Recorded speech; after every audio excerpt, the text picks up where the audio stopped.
أشهد أن لا إله إلا الله وحده لا شريك له وأشهد أن محمدا عبده ورسوله أما بعد فأعوذ بالله من الشيطان الرجيم بسم الله الرحمن الرحيم الحمد لله رب العالمين الرحمن الرحيم مالك يوم الدين إياك نعبد وإياك نستعين اهدنا الصراط المستقيم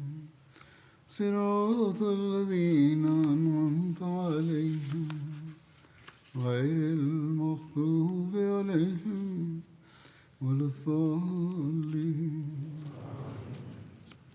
De slag bij Mu'ta. Verdere details over deze slag zijn als volgt. Toen de heilige profeet sallallahu alaihi wasallam afscheid nam van Hazrat Abdullah bin Rawaha, zei hij tegen de heilige profeet sallallahu alaihi wasallam: O boodschapper van Allah sallallahu alaihi wasallam, geef mij opdracht iets te doen wat ik als een bevel van u moet houden. De heilige profeet sallallahu alaihi wasallam zei: morgen ga je naar een plaats waar ze niet veel prostreren. Je zou daar moeten prostreren, sajda moeten doen, in grote overvloed. Dit is een buitengewoon advies. Tegenwoordig geldt hetzelfde, ook in de landen waarin wij leven. Mensen zijn Allah de Almachtige vergeten. Tegenwoordig moeten Ahmadis veel aandacht besteden aan hun aanbidding. Hierna zei hij: O boodschapper van Allah, sallallahu alaihi wasallam, geef mij verdere leiding. De heilige profeet sallallahu alaihi wasallam antwoordde: gedenk Allah de Almachtige. Hij zal uw helper zijn in welke kwestie jij hem ook als jouw helper zoekt. Het gedenken van Allah is van groot belang. Toen Hazrat Abdullah op het punt stond te vertrekken, draaide hij zich om en zei: O boodschapper van Allah, Allah is oneven in aantal en hij houdt van wat oneven in aantal is. Hierop zei de heilige profeet sallallahu alaihi wasallam: O Ibn Rawaha, blijf je vragen stellen? Dit is voldoende.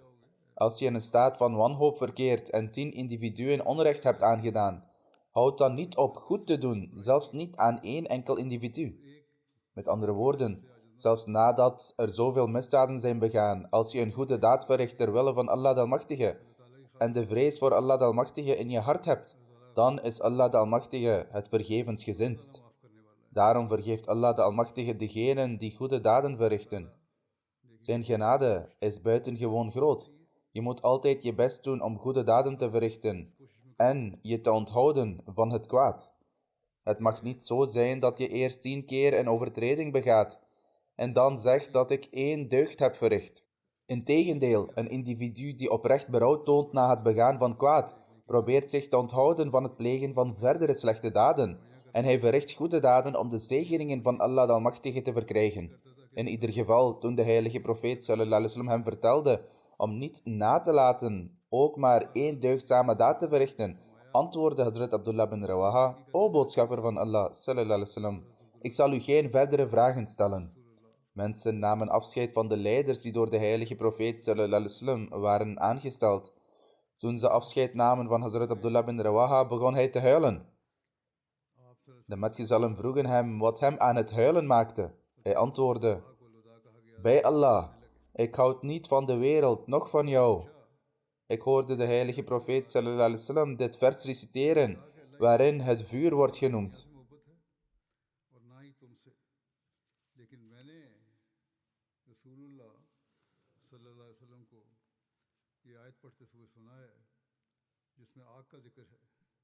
En er is niemand onder jullie die er niet naartoe zal komen.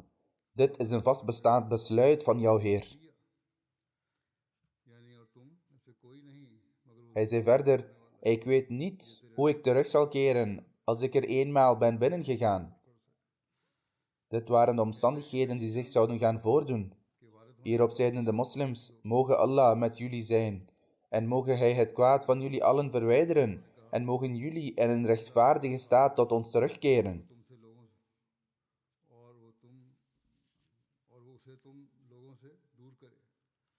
Degenen die afscheid van hen namen, baden voor hen allen. Hij was bang voor dit feit. Anders, in relatie tot een gelovige, heeft Allah de Almachtige gezegd dat hij de hel niet zal binnengaan. Hier is de betekenis dat vanwege het lijden dat door de ongelovigen wordt veroorzaakt, gelovigen ook in deze wereld de hel ervaren. Maar de hel na de dood is voor hen ver weg. Nadat ze dit begrepen hadden, zeiden de metgezellen: dat mogen Allah de Almachtige dit wereldse lijden ook van u wegnemen, en mogen u in een rechtvaardige staat tot ons terugkeren. Mogen de zegeningen van Allah de Almachtige met u zijn.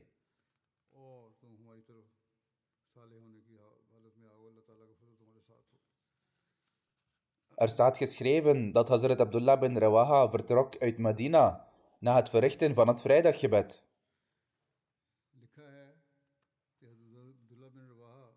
Hazrat Ibn Abbas vertelt dat de heilige profeet sallallahu alaihi wasallam metgezellen stuurde op een expeditie naar Mota. Onder hen was Hazrat Abdullah bin Rawaha. Op deze vrijdag waren de overige metgezellen al vertrokken, maar Hazrat Abdullah bin Rawaha zei dat hij achter zou blijven om het vrijdaggebed met de heilige profeet sallallahu alaihi wasallam te verrichten en zich daarna bij de groep aan te sluiten. Terwijl hij het gebed met de heilige profeet sallallahu alaihi wasallam verrichtte, keek de heilige profeet sallallahu alaihi wasallam hem aan en vroeg: wat heeft je ervan weerhouden om met je gezelschap mee te gaan? Hij antwoordde: ik wil graag het vrijdagsgebed met u bidden en me daarna bij hen voegen. De heilige profeet sallallahu alaihi wasallam zei: zelfs als je alles wat op aarde zou uitgeven, zou je de zegeningen van degenen die al zijn heen gegaan niet kunnen verkrijgen. Dat wil zeggen, nadat de heilige profeet sallallahu alaihi wasallam de expeditie had uitgezonden, was het niet zijn verplichting om achter te blijven om het vrijdaggebed te verrichten, maar om onmiddellijk te vertrekken. We vinden melding van de eerste keer dat Hazrat Khalid bin Walid met de moslims deelnam aan de strijd. Hazrat Khalid bin Walid was een beroemde strijder. In die tijd was hij een gewone soldaat in het leger. Toen de heilige profeet sallallahu alaihi wasallam de expeditie bijeenriep, waren er nog maar 3 maanden verstreken sinds Hazrat Khalid tot de islam was toegetreden. Toen de moslims een korte afstand van Medina hadden afgelegd, bereikte het nieuws van hun bewegingen de vijand en ze begonnen zich voor te bereiden op de strijd. Het leek erop dat de hypocrieten van Medina en de Joden het nieuws verspreidden over de bijeenkomst van het moslimleger en hun opmars naar Syrië, zodat de christenen die zich op de strijd voorbereiden zich konden verdedigen. Sharabil bin Amr was de Romeinse gouverneur van de zuidelijke regio's van Syrië, grenzend aan het Arabisch Schiereiland. Hij ontving informatie van Romeinse spionnen in Medina over de opmars van het moslimleger. Hij stuurde een man om de Romeinen te informeren dat de moslims richting Syrië marcheerden en begon in Zuid-Syrië een leger te verzamelen, bestaande uit stammen die zich bij de Romeinen hadden aangesloten. Op dit moment stuurde hij ook zijn broer met enkele mannen mee als voorhoede, om voor hem informatie over het moslimleger te verzamelen. Er staat ook geschreven dat Shurabil bin Amr erin slaagde een leger van meer dan 100.000 man op de been te brengen. Toen de moslims Wadi al-Qura bereikten, stuurde Shurabil zijn broer Sadus met 50 ongelovigen om hen te confronteren. Zij vochten tegen de moslims. Sadus, zijn mannen, werden verslagen en hij zelf werd gedood. De moslims trokken vervolgens verder op en bereikten de Syrische regio Maan, die voor Mota ligt. Daar vernamen de metgezellen over de samenkomst en de grote aantallen vijandelijke troepen en werden geïnformeerd dat Heraklius naar het gebied van Maab in Balqa was gekomen met 100.000 Romeinse soldaten.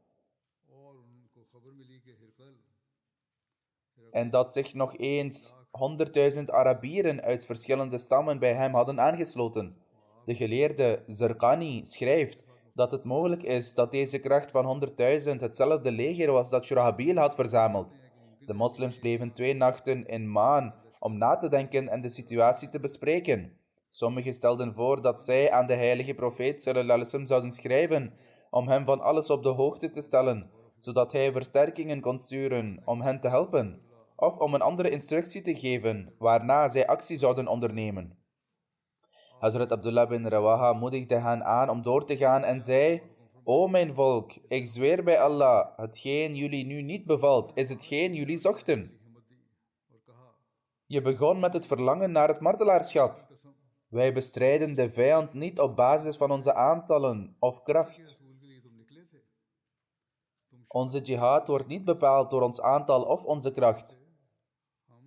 Maar we bestrijden de vijand eerder ter wille van deze ware religie, waarmee de Almachtige God ons heeft geëerd. Ga door, want er staan je 2 goede uitkomsten te wachten. De overwinning of het martelaarschap. Geen van beide is een slechte rang. De metgezellen antwoorden: bij God, Ibn Rawaha heeft de waarheid gesproken. De metgezellen marcheerden voorwaarts. Toen ze Tukhum al-Balqa bereikten, ontmoetten ze de legers van Heraklius, die bestonden uit zowel Romeinen als Arabieren. Deze stad was een van de steden van Balqa, bekend als Masharif. Toen de vijand dichterbij kwam, trokken de moslims zich terug in de richting van de nederzetting Mota. Daar vond de strijd tussen waarheid en leugen plaats. De moslims bereidden zich voor op de strijd tegen de ongelovigen. Hazrat Abu Huraira nam deel aan deze campagne. Hij vertelt dat toen de vijand naderde, we nog nooit eerder zo'n grote macht hadden gezien. En zulke uitstekende voorbereidingen van wapens, paarden, zijde, brokaat en goud. Mijn ogen waren verblind.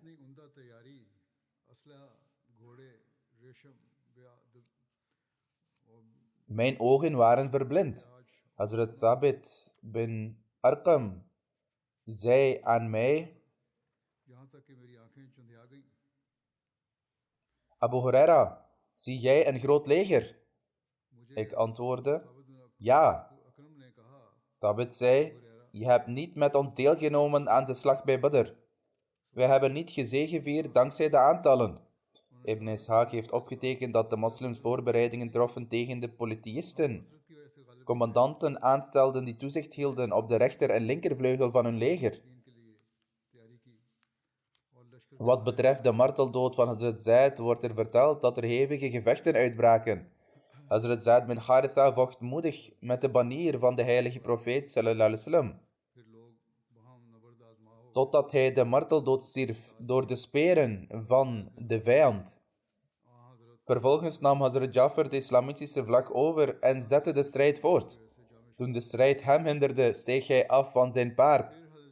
Shakra hakte de benen eraf en bleef vechten tot hij de marteldood stierf.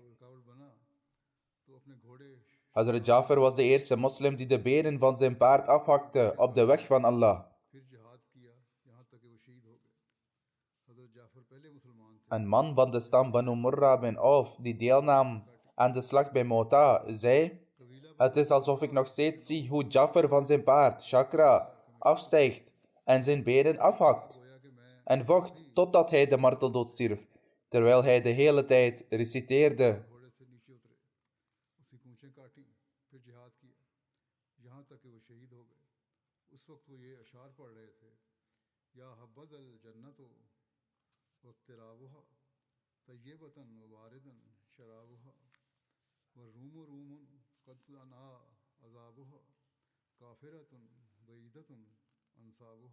dat wil zeggen: o, hoe verrukkelijk is het paradijs en zijn nabijheid. Zuiver en koel is zijn drank. Rome, o Rome, uw straf is nabij. Ongelovigen wier afkomst ver weg is. Het is mijn taak hen te slaan als ik hen tegenkom. In een ander verslag vertelt Hazrat Abu Amir dat Hazrat Jafar zichzelf bewapende met wapens en de vijand aanviel. Uit angst dat hij overweldigd zou worden, gooide hij zijn wapens weg, lanceerde zich fel tegen de vijand en vocht dapper met zijn speer totdat de marteldood hem trof. Ibn Hisham verhaalt dat Hazrat Jafar bin Abu Talib de banier in zijn rechterhand hield totdat deze werd afgesneden. Vervolgens greep hij het met zijn linkerhand vast, waarna ook zijn linkerhand eraf raakte. Vervolgens drukte hij het vaandel met zijn ellebogen tegen zijn borst, totdat hij de marteldood stierf. Hij was toen 33 jaar oud. Ter compensatie voor zijn armen gaf Allah de Almachtige hem 2 vleugels, waardoor hij vrij door het paradijs kon vliegen. Ook wordt gezegd dat een Romeinse soldaat hem sloeg en hem in tweeën splijtte. Imam Bukhari en Imam Bayhaqi vertellen van Hazrat Abdullah bin Umar radiyallahu anhu, die zei: ik heb aan deze strijd deelgenomen. Toen we Hazrat Jafar zochten, vonden we hem onder de martelaren. We zagen dat zijn lichaam meer dan 60 wonden had van speren en pijlen. Een andere overlevering stelt 50 wonden door zwaarden en speren. Geen van deze dingen zaten op zijn rug. Ze zaten allemaal aan de voorkant.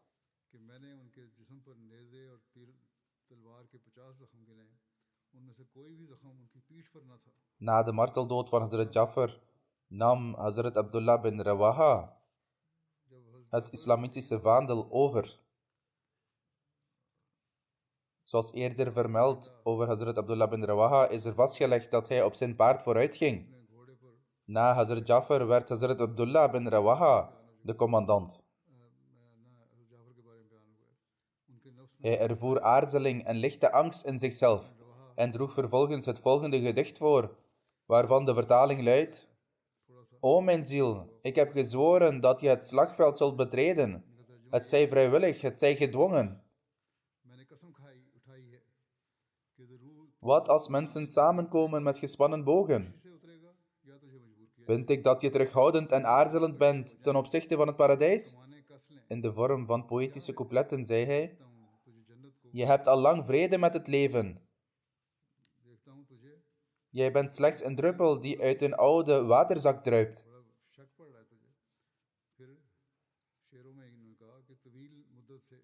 Nadat hij deze regels had voorgedragen, stapte hij van zijn paard. Hazrat Ibn Umar bracht hem wat vlees met botten erin en bood hem het aan, zodat het hem zou versterken. Het was gebraden vlees.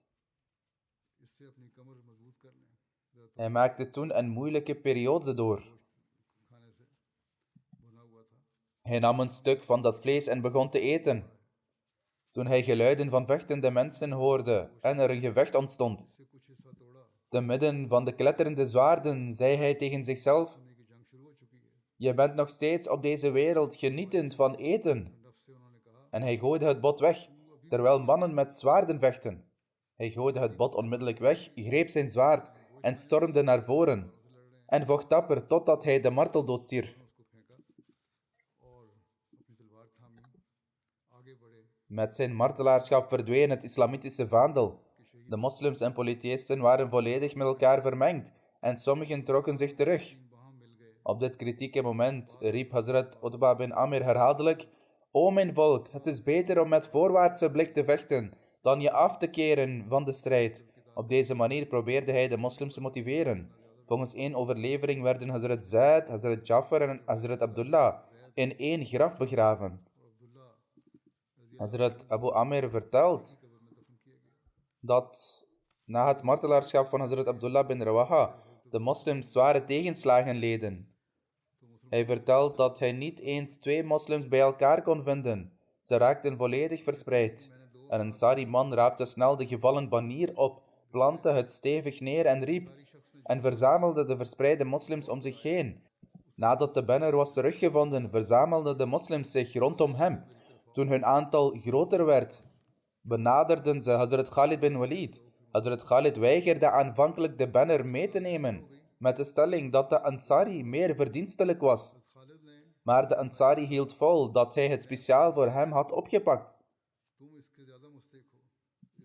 Niettemin, onder leiding van Hazrat Khalid radiyallahu ta'ala anhu, behaalden de moslims uiteindelijk de overwinning. En Allah de Almachtige bracht het goede nieuws van deze overwinning over aan de heilige profeet sallallahu alaihi wasallam. De details zijn als volgt. Hazrat Abu Yusr Ansari vertelt dat na het martelaarschap van Hazrat Abdullah bin Rawaha hij de banier aan Hazrat Thabit bin Akram overhandigde, die het vervolgens voorstelde aan Hazrat Khalid bin Walid te geven, vanwege zijn superieure militaire expertise. Zo werd de banner toevertrouwd aan Hazrat Khalid bin Walid.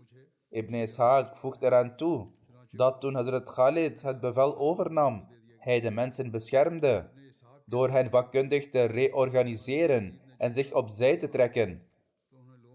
Als gevolg daarvan trok ook de vijand zich uit hen terug en hij was succesvol in het waarborgen van de veiligheid van de moslims. Volgens Ibn Ishaq was deze strategische terugtrekking een vorm van overwinning, aangezien er zich meer dan 2000 moslims tussen de Romeinse strijdkrachten bevonden. Dat wil zeggen, ze waren nauw verweven met hen. Er waren slechts 3000 moslims. Daarom wordt deze strijd als een succes beschouwd dankzij goddelijke hulp.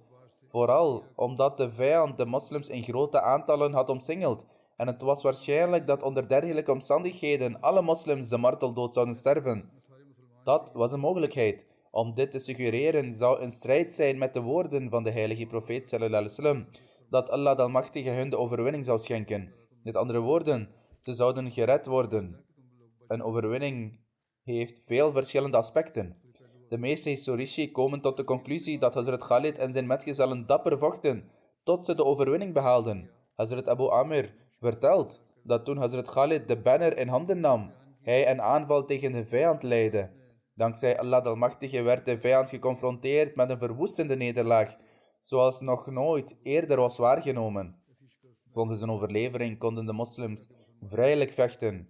Er zijn andere overleveringen die de strategische genialiteit van Hazrat Khalid benadrukken bij het hervormen van de dynamiek op het slagveld.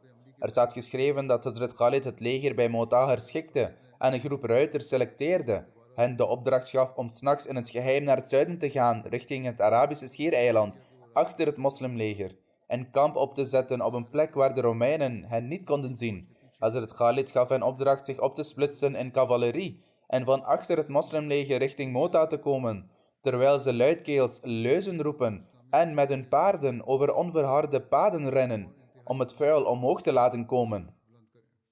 Het doel van Hazrat Khalid achter deze dingen was dat de vijand zou denken dat er nog meer versterkingen voor de moslims kwamen. Hazrat Ibn Umar stelt dat Hazrat Khalid het leger heeft herschikt door het voorste deel van het leger naar achteren te brengen en degenen die achteraan stonden naar voren te brengen. Op dezelfde manier verplaatste hij de rechterkant van het leger naar links en de linkerkant naar rechts. Toen de vijand dit zag, was hij verbijsterd. Zij dachten dat de moslims hulp hadden gekregen, omdat ze andere mensen voor zich zagen. Ze raakten onder de indruk en werden verslagen. Hazrat Anas vertelt dat de heilige profeet sallallahu alaihi wasallam de mensen informeerde over de marteldood van Hazrat Zaid, Hazrat Jafar en Hazrat Ibn Rawaha, voordat iemand dit nieuws ontving. Hij zei, Zaid nam de vlag en stierf de marteldood. Toen nam Jafar het mee en hij stierf ook de marteldood. Toen nam Ibn Rawaha het en werd ook gemarteld. En er stroomden tranen uit zijn ogen. Hij zei, de vlag werd toen door een zwaard uit de zwaarden van Allah gegrepen. En uiteindelijk schonk Allah hun de overwinning. Dit is een overlevering van Bukhari. Hazrat Abu Qatada stelt dat de heilige profeet sallallahu alaihi wasallam toen zijn gezegende vinger ophief en zei, O Allah, dit is een zwaard uit uw zwaarden. Help hem. Vanaf die dag stond Hazrat Khalid bekend als Saifullah, wat zwaard van Allah betekent. Volgens een overlevering duurde deze strijd 7 dagen. Hazrat Muslih Maud radiyallahu ta'ala anhu heeft hier ook over gesproken. Hij zegt, dit was het eerste islamitische leger dat tegen het christendom ten strijde trok. Toen dit leger de Syrische grens bereikte, vernam het dat keizer ook was aangekomen, samen met 100.000 Romeinse soldaten, evenals ongeveer 100.000 soldaten van de christelijke stammen uit Arabië. Hierop wilden de moslims een kamp opzetten langs de weg en de heilige profeet sallallahu alaihi wasallam informeren, zodat, als hij dat wenste, hij meer hulp kon sturen of hen instructies kon geven.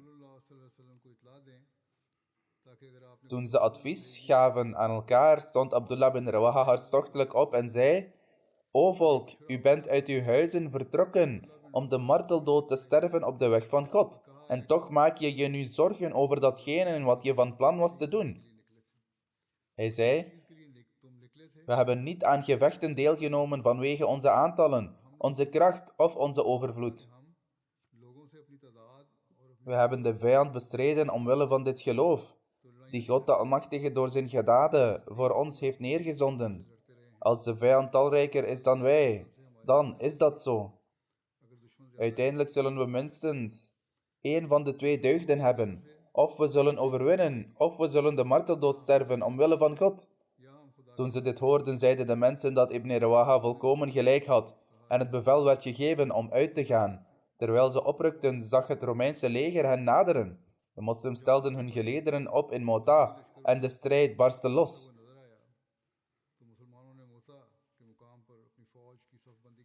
Kort daarna werd Zaid bin Haritha, de moslimcommandant, gedood. Toen kwam Jafar bin Abi Talib, de neef van de heilige profeet sallallahu alaihi wasallam, nam de vlag van het moslimleger in handen en nam het bevel over het leger op zich. Toen hij zag dat de vijandelijke gelederen naar voren marcheerden en omdat ze minder in aantal waren, de moslims hun druk niet konden volhouden, sprong hij van zijn paard en verbrijzelde zijn pezen.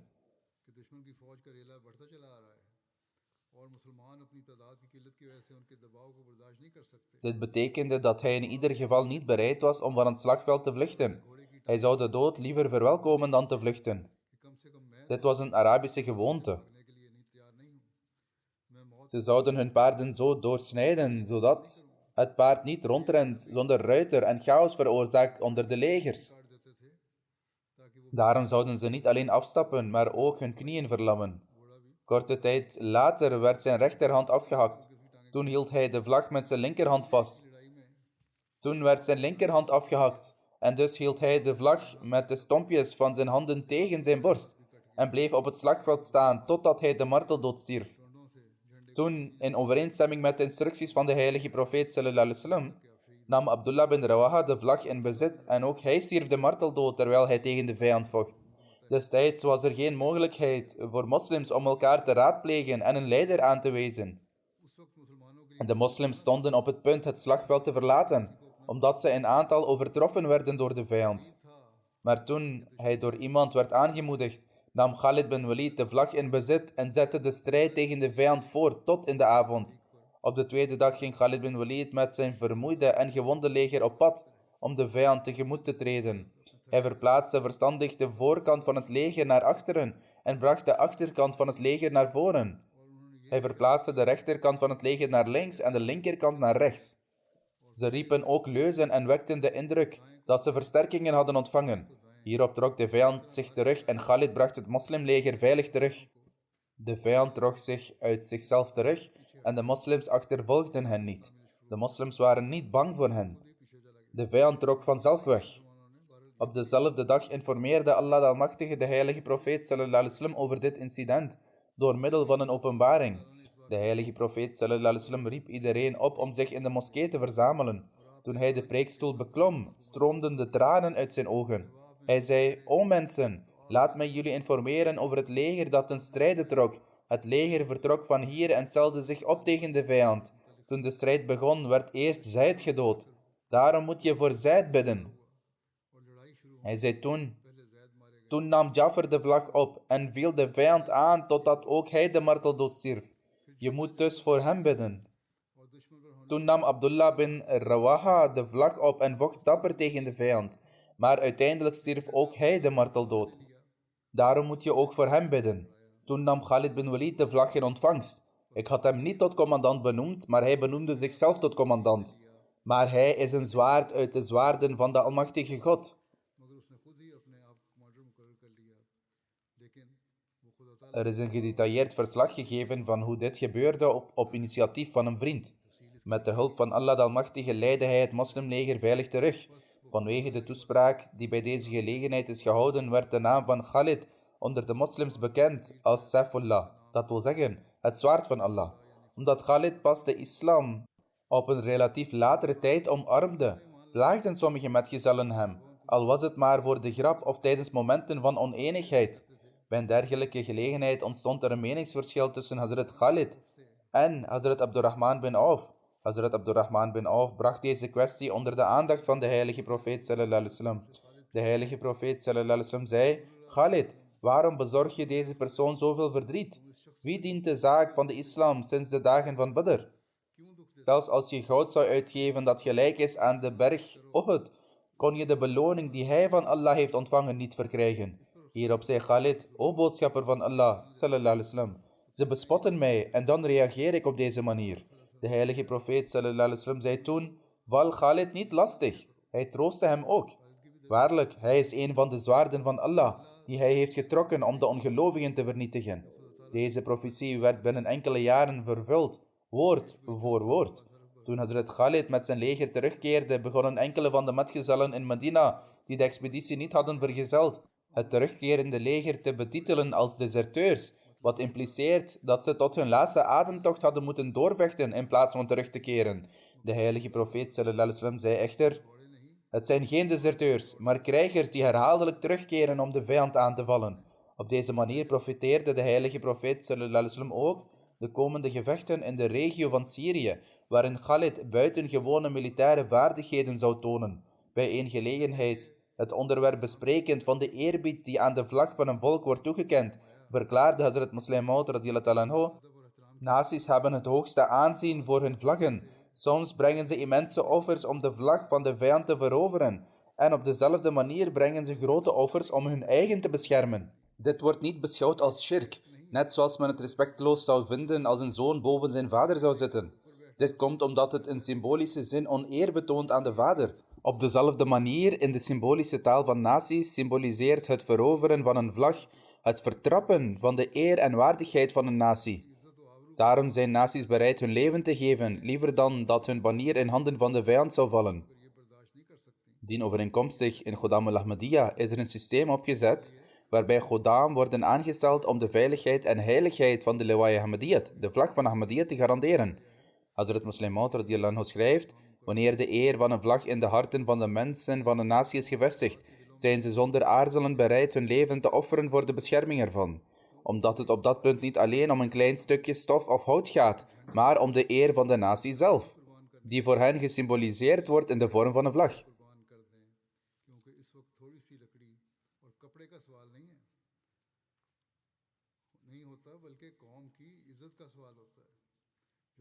Hij stelt verder: ik heb bij vele gelegenheden uitgelegd dat wij zelfs onder de metgezellen van de heilige profeet sallallahu alaihi wasallam zulke voorbeelden vinden. In een gevecht hield een moslimcommandant de islamitische vlag vast. In die tijd waren vlaggen heel eenvoudig, een stuk zwart doek vastgebonden aan een gewone stok. Maar of het nu die simpele zwarte doek of een simpel stuk hout was, het ging in feite om de eer van de natie. Toen werd de materiële rijkdom van de vlag niet in overweging genomen. De eer van de natie lag veeleer in het beschermen van haar vlag. Hoe dan ook, tijdens deze strijd waren het de christenen tegen wie de strijd werd uitgevochten. Zij richtten hun aanval vooral op de plek waar de islamitische vlag hing. Hazrat Jafar droeg de vlag tijdens de slag bij Mu'ta. Toen de vijand aanviel, werd een van zijn handen afgehakt. Met zijn andere hand greep hij meteen de vlag vast. Toen hij zag dat de vlag nog steeds stond, viel de vijand opnieuw aan en hakte ook zijn tweede hand eraf. Ondanks dit hield Hazrat Jafar de vlag tussen zijn knieën. Dit wordt ook in de overleveringen vermeld. Omdat de vlag niet lang genoeg tussen de knieën gehouden kon worden, riep hij dus om iemand uit de moslims om naar voren te komen om de vlag vast te pakken. Hij zei: O moslims, laat de vlag van de islam niet vallen. Alhoewel het slechts een stuk stof was, vastgebonden aan een houten staf, werd het de vlag van de islam genoemd. Hoewel het een vlag was van een eenvoudig doek, was het toch de vlag van de islam. Daarom was het belangrijk om het te beschermen. En dus kwam er een andere commandant naar voren en nam het over. Hazrat Muslim Maud radiyallahu anhu gaf zijn mening en verklaarde: ik denk dat het niet Hazrat Khalid was, maar een andere metgezel die naar voren stapte en de vlag in handen nam, zoals eerder vermeld. En het werd later gegeven aan Hazrat Khalid bin Walid. Let op, dit was slechts een stuk stof en hout.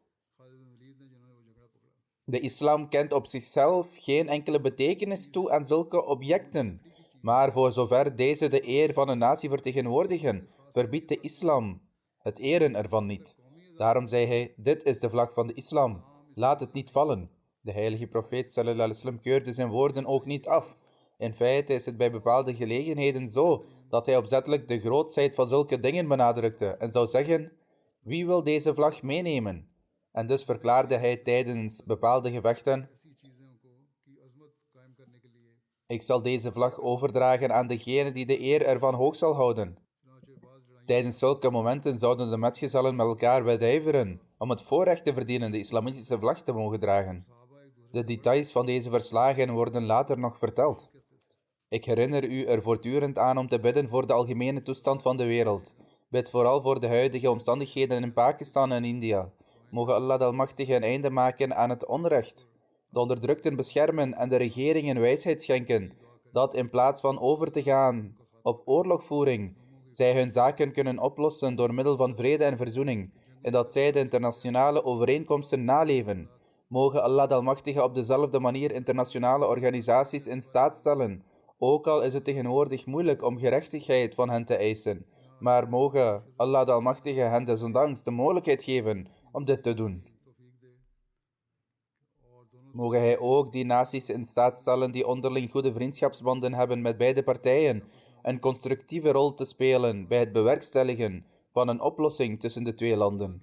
Vanuit Pakistan wordt in ieder geval consequent gesteld, ook vaak herhaald door hun ministers, dat ze op geen enkele wijze iets te maken hebben met het terroristische incident in Kashmir. Zij beweren dat als er vermoedens zijn, dan moet er via de agentschappen van de Verenigde Naties passende onderzoeken worden uitgevoerd, zoals het hoort, in plaats van onze toevlucht te nemen tot een gewapend conflict. Ook de regering van India zou in deze kwestie een positieve houding moeten aannemen. Mogen Allah de Almachtige beide partijen wijsheid schenken. Als er oorlog uitbreekt, leidt dit tot verliezen aan beide kanten. Het zijn niet alleen soldaten die sterven, maar ook onschuldige burgers en onderdrukten worden onnodige slachtoffers van dergelijke verwoestingen. Dit is precies wat we tegenwoordig zien in de oorlogen. Bid in ieder geval voor alle mensen die overal ter wereld onderdrukt worden. Het lijkt erop dat de wereld op de rand van vernietiging staat. Alleen Allah, de Almachtige, kan het voor vernietiging behoeden. En dat zal alleen mogelijk zijn als de mensheid zich oprecht tot God, de Almachtige, wendt. Mogen Allah hen de mogelijkheid geven om dit te doen en mogen Hij ons ook in staat stellen om te bidden. Na de vrijdagspreek zal ik het begrafenisgebed in afwezigheid leiden van een martelaar, Muhammad Asif Sahib, zoon van Rafiq Ahmed Sahib. Hij was een inwoner van Bulair, district Kasur. Tegenstanders van Ahmadiyyat schoten hem dood en vermoordden hem op 24 april. Inna lillahi wa inna ilayhi raji'un. Ten tijde van zijn martelaarschap was de overledene 19 jaar oud. Hij was een jonge man. Volgens de details, op de dag van het incident, vertrok Muhammad Asif Sahib op een motorfiets met een Ahmadi buurman, Asnan Ahmed Sahib, omstreeks 11:15, om in een winkel buiten het dorp wat huishoudelijke artikelen te kopen. De dorpswinkeliers hadden een boycott ingesteld en dus moesten ze buiten het dorp gaan om boodschappen te doen. Ze waren ongeveer 100 meter van huis. Wanneer tegenstanders, die hen al stonden op te wachten, het vuur op hen openden. De kogel raakte Muhammad Asif Sahib's rechterschouder van achteren en ging er recht doorheen, terwijl de andere Khadim Asnan Ahmed Sahib aan zijn linkerbeen werd geraakt. Ook na het incident bleven de aanvallers schieten om angst en terreur te zaaien. Ondanks hun verwondingen toonden beide Khuddam moed en dapperheid. Ze wisten daar op de motor te ontsnappen. Maar nadat ze een eind hadden afgelegd, vielen ze neer. Ze reden verder op hun motor. De politie arriveerde enige tijd later ter plaatse. Gedurende deze tijd bleven de aanvallers kogels afvuren, waardoor ze niet meteen naar het ziekenhuis konden worden gebracht. Toen de politie arriveerde, werd Asif Sahib naar het ziekenhuis gebracht. Omdat hij echter al veel bloed had verloren, toen hij in het ziekenhuis aankwam, had Muhammad Asif Sahib het martelaar omarmd. Inna lillahi wa inna ilayhi raji'un. Er is een rapport van het incident opgesteld met het betreffende politiebureau in Phulnagar, district Kasur. Echter, na het indienen van de meldingen blijft de situatie hetzelfde. Er wordt geen actie ondernomen. Maar laten we kijken wat er verder gebeurt. Er zijn 3 mensen gearresteerd.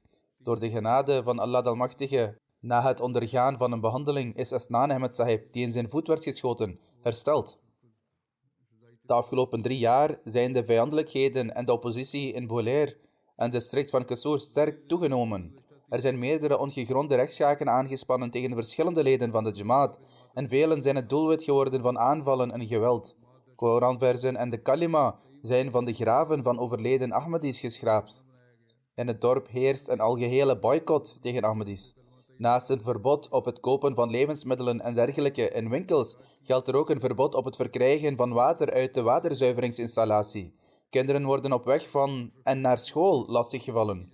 Dit zijn de omstandigheden die daar heersen.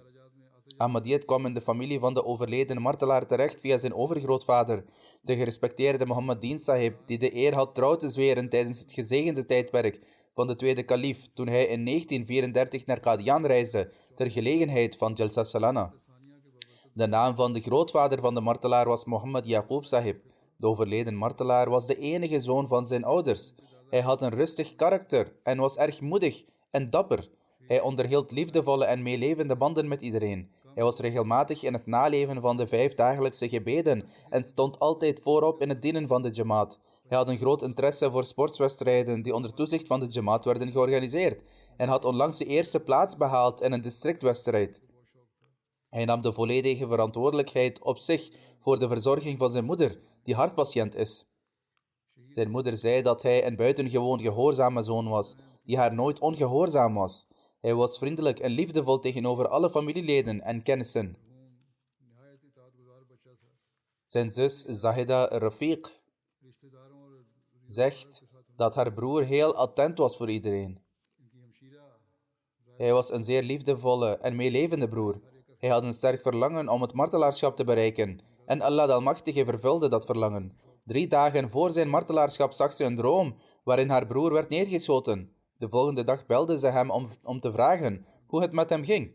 Op de dag van zijn martelaarschap kwam ze opnieuw langs om te vragen hoe het met hem ging. Hij gaf aan dat hij het druk had en daarom duurde het gesprek kort. Ze stelt verder dat hij had gezegd dat ze 's nachts zouden praten, maar dat gesprek gebeurde niet omdat hij op diezelfde dag de marteldood stierf en Allah de Almachtige ontmoette. Ze zegt dat ze zich door de droom steeds erg zorgen maakte om haar broer. Ze was bezig een brief aan mij te schrijven en had zelfs een verzoek tot gebeden in de brief gedaan voor hem. Ze zegt dat toen ze bij de zin aankwam, ik zag in een droom dat hij werd neergeschoten. Op datzelfde moment kreeg ze het nieuws dat haar broer de eer van het martelaarschap was verleend. Ten tijde van zijn martelaarschap diende de overledene als lid van de Majlis-e Amla van Khuddam al-Ahmadiyya, district Kasur. Hij was de Nazim Tariq-e-Jadid. Hij kreeg ook de kans om te dienen als Naib Qaid van Khuddam al-Ahmadiyya in de plaatselijke Jamaat, evenals Nazim Atfal. Onder de mensen die hij achterlaat zijn zijn ouders en 2 zussen. Nisar Ahmed Sahib, voorzitter van de Bolair Jamaat, zegt: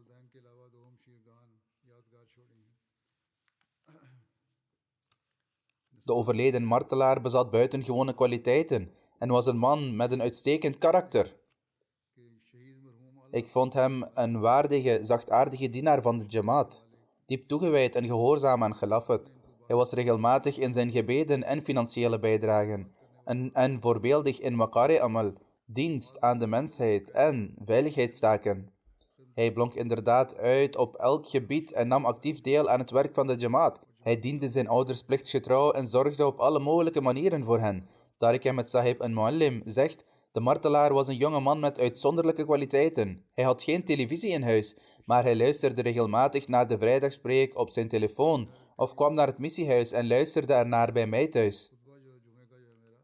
Wanneer hij werd opgeroepen voor een Jamaat-taak, zou hij zich onmiddellijk aanbieden en elke taak met grote verantwoordelijkheid uitvoeren. Hij was zeer enthousiast in het bedienen van de gasten van de Jamaat. Mogen Allah de Almachtige zijn vergeving en genade aan de edele martelaar schenken, zijn rangen verheffen en zijn gezin standvastigheid en geduld schenken. De schaamteloosheid van degenen die dergelijke terreurdagen plegen en de oppositie tegen de Jamaat in Pakistan is aan het groeien. Mogen Allah de Almachtige snel de middelen voor hun aanhouding beschikbaar stellen.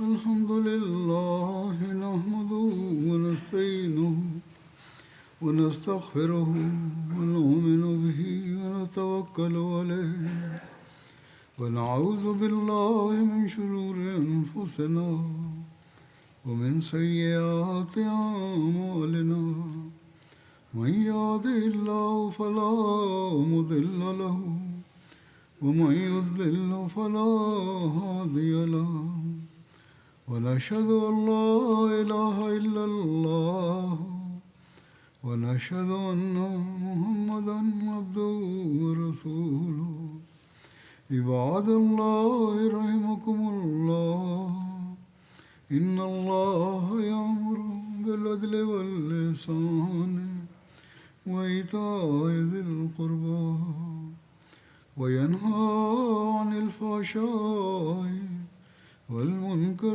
والبغي يعظكم لعلكم تذكرون اذكروا الله يذكركم وادعوه يستجب لكم ولذكر الله أكبر